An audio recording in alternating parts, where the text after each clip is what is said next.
The peopling of the Americas. It is a question that has largely been answered through genetic data. But as we often learn, the more we know, the more questions there are to ask. And there are questions raised through an article from Popular Mechanics by Elizabeth Rain titled Scientists Found 6,000-Year-Old Human Remains. No other people share their DNA. This is a video which will appear in the archaeology news playlist here on the channel. So if archaeology news is something you might be interested in, consider hitting that subscribe button to stick around for more. We have a brief overview of what appears in the article here. An analysis of bones from ancient people who once lived in Colombia has discovered DNA that does not directly connect them to any other ancient or modern population in South America. It is thought that these people might somehow be related to speakers of Chibchan languages, which are spoken in the area where they once lived. More genomic research will be needed to demystify who these people were and whose ancestors they might be. So I have a little bit of extra stuff thrown in throughout this article. And then I want to end the article with some questions and sort of ideas about this type of archaeology in general. Around 6,000 years ago, hunter-gatherers who migrated south settled in Bogota Altiplano of what is now Colombia, transitioning to an agricultural society over the next 4,000 years. Then they vanished. Whoever these people were, they disappeared from the genetic record. The team of researchers who discovered them through fragmented DNA in their skeletal remains have not been able to find any ancient relatives or modern descendants. This is a lineage of people who just disappeared. A lineage of people, an entire population that just disappeared. Now, why? Why did they just disappear? How did they just disappear? Was this disease? Was there a famine that wiped out an entire small population? The question is raised a little bit later whether or not their DNA was just sort of diluted into another gene pool. But obviously I am not a scientist in this domain, but it seems to me that that would be unlikely, that it would be so de minimis that we could not trace it today. Having having more of a connection to people who now live on the Isthmus of Panama and speak the Chibchan languages, it could be possible that they spread through the region, mixing with local populations for so long that their genes were diluted, but no one can be sure. Wouldn't we have the evidence of just that, even if through just the few individuals that they have genetic sourcing from? Genetics tell the story of how the Americas were populated by the ancestors of modern indigenous people. Their origins lie in the Siberian and East Asian groups who are thought to have first mixed 20,000 years ago during the late Paleolithic, later crossing a bridge of ice to North America some 16,000 years ago. It was then that this lineage split into northern Native American and southern Native American lines. While the northern Native American ancestry is mostly made up of populations that stayed in North America, three more lineages branched into southern Native American ancestry, which would reach further south. Now, this suggests to me that there is something culturally that we do not understand about these people. Why would certain people's DNA just stop in North America and others go through to South America? Either this is something cultural, this is something that had to do with the means of travel, this had to do with some idea these people had why they're stopping at the landmass that connects North America to South America. There were no borders back then, right? So what was it that caused the peopling of these two continents to be so separate? I imagine that kind of what would have had to have happened was that the settling in North America and the settling in South America was more towards the heart of those continents, and that the populations slowly grew toward each other versus um, some people settled up in North America, southern in North America, a little bit more south in North America, the north part of South America, right? Like that. That doesn't make sense because those people would be commingling the entire time. But just for a visual representation, so here's Alaska, right over on your right side of your screen here. This is Siberia and Asia. These are the people that are supposed to have come across, um, and we're finding these are the people who supposedly came across 20,000 years ago, and it's their genetics that have spread through South America. The Isthmo-Colombian area, stretching from the coast of Honduras to the northern Colombian Andes, is critical to understanding the peopling of the Americas, the researchers said in a study recently published in Science Advances. Besides being the land bridge between North and South America, it is at the center of three major cultural regions: Mesoamerica, Amazonia, and the Andes. So, here's one thing I wanted to bring up because this article talks so much about the land bridge. So, the land bridge was a time where there was land to be walked across between this Russia and Alaska area. That is where they are saying that the peopling of the Americas happened, people walking across this.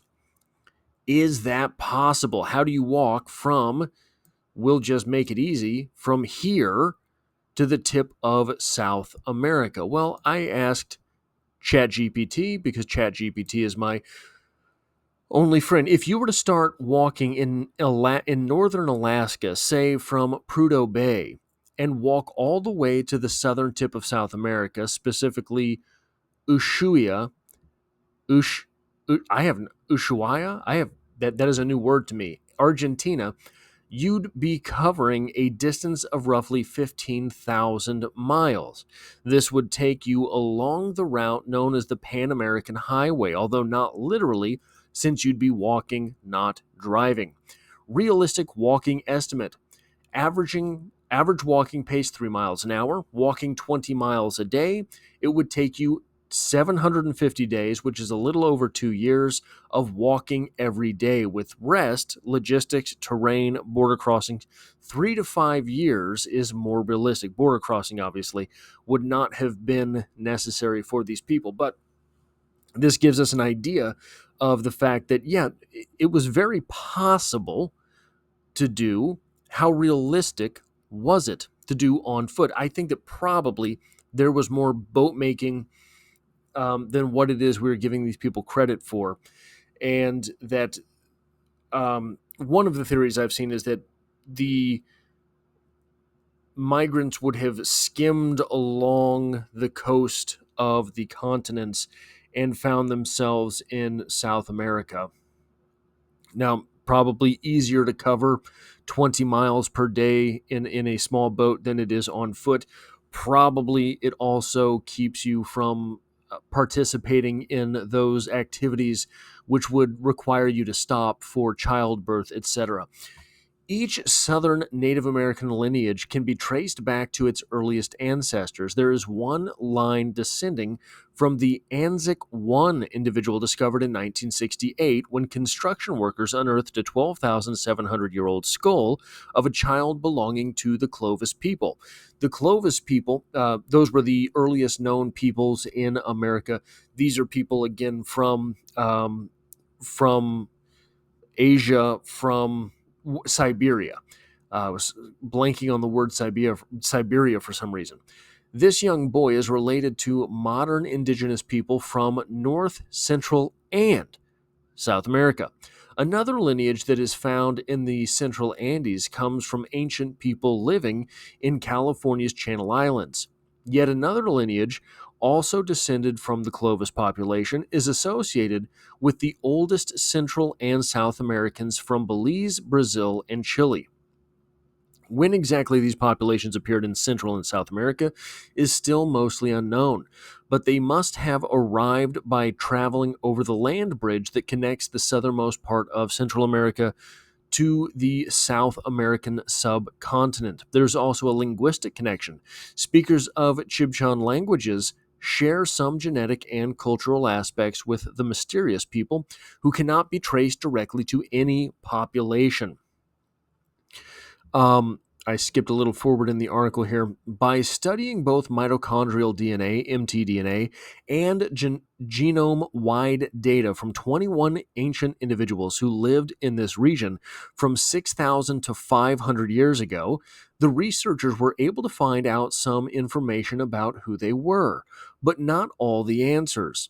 More ancient Panamanians were found to be related to modern Chibchan speakers in ancient Colombia and than the ancient Colombians. However, indigenous Chibchan speakers from Central America are the modern population genetically closest to ancient Colombians who lived after 2,000 years ago. Many groups who were around at the same time spoke similar languages to the unknown people still need further investigation.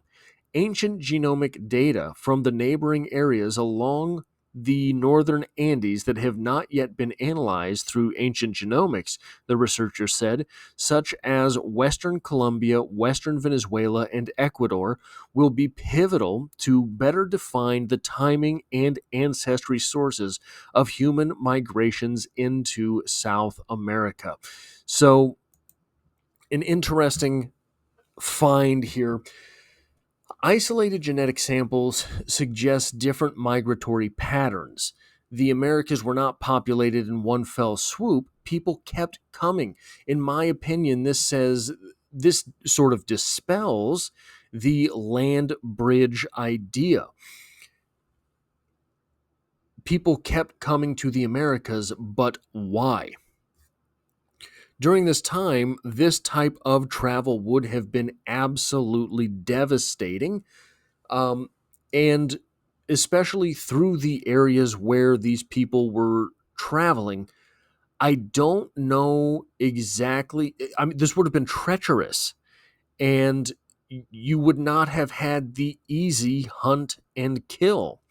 This would have been the much bigger, much more rewarding mammoth type hunting, but it would not have been the easy kill type hunting. And at the time when these people were coming to the Americas, there was a lot of not easy. At the time these people were coming to the Americas, this was the time when humans would have been the easy kills. How dense was this environment that people who were this close together, living this close together, could still have been genetically isolated? This is in, this is different than, for example, Europe, where though there were independent groups of people, they still commingled. Genetically, there is commingling there. Um, if we have evidence of these sort of isolated tribes, isolated peoples, is it possible that occurrences like this, these isolated peoples, were more common, more normal than we think? Or did we just happen to stumble upon one of the few that existed? I think that this was much more common than we are allowing ourselves to believe. I think that populations of people existed more thoroughly throughout the globe than we are at this point admitting, because we don't have the evidence of these people being there. I think that this is a significant sign that the population of the world at certain times was certainly bigger than we can tell through genetic testing, because, like this group of people, sometimes those genetic lines just disappear. And just one other thing here.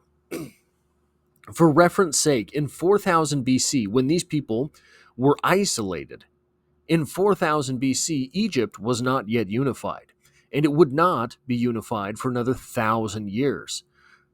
4000 BC was about the beginning of the Copper Age. 4000 BC was when cities like Uruk in Mesopotamia were beginning to emerge as the first great cities. I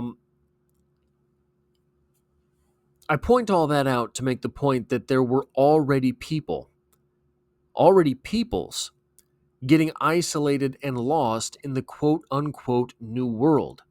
That is an awfully strange thing to have happen if all of mankind was as primitive as it is that we are told they were, and barely hanging on as a species. There were so many people in the New World, so many people in the farthest extremities of the New World, that being South America, furthest from being connected to the Old World by that land bridge. There were so many people already in South America that they could lose some, that some people were just disappearing.